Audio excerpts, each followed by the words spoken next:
Silence of the ages on the bay at dawn, when the outlines are still smudged and indistinct, and it could be any year. The sun inching above East Bay hills, awakening the dark waters with little golden flutters. A gray aircraft carrier moving ponderously towards the Golden Gate, its planes sleeping beneath folded wings. And the ferry-building siren bringing the city to life with a wail that is echoed by the scream of a seagull, the snort of a donkey engine, the finger across blackboard screeching of the Beltline Railroad, which always sounds in need of oil. Old men sitting at sidewalk flower stands, tenderly wrapping today's bright young flowers in yesterday's newspapers. Old widowed women darting out of drab downtown apartment houses, shopping for lonely dinners in dirty little grocery stores, and scuttling back into their gloom, paper bags clutched tight in their arms. Gray pensioners under gray hats, sitting in yellowish hotel lobbies, looking dusty-eyed at the world passing them by with rapid strides.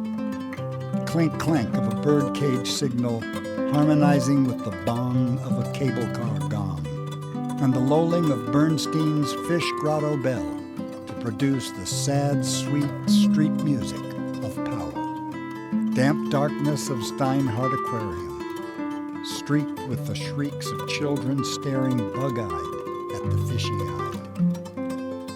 Hush of the Japanese tea garden, broken only by the rustle of a kimono, clink of a teacup, soundless splash of a blossom fluttering down into a bewitched lake, making tiny rings that seem to tinkle away. Girl and boy on bicycles, disappearing around a bend, slowly gone into leafiness. And the picnicking people, making splashes of color across the velvet meadows that somehow seem more French than anything else. You look up, expecting to see the Eiffel Tower. Dusk in North Beach. The boys, at play under the playground lights, every gesture classical and ritualistic. The American ballet of the streets, with nobody and everybody, the star.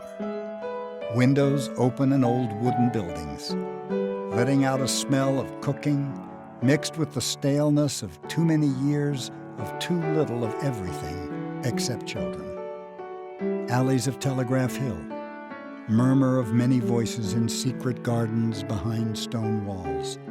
Mozart on a hi-fi, leaving a dancing trail of notes in the air.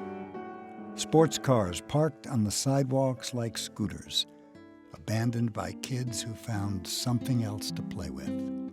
A car twisting crazily down the Lombard curlicue. A big black bug among the swirly queues of pink and white hydrangeas that carpet the hill. German Gothic ugliness of St. Mary's Cathedral, rising heavily above red and white Victorian hideosity at Geary and Van Ness. At sunset, the Legion of Honor Museum, a white and legendary palace on its eminence above the gate. The great statue of El Cid, outlined blackly against the Marin Hills, his lance raised forever against the forces of darkness that soon blot him out anyhow.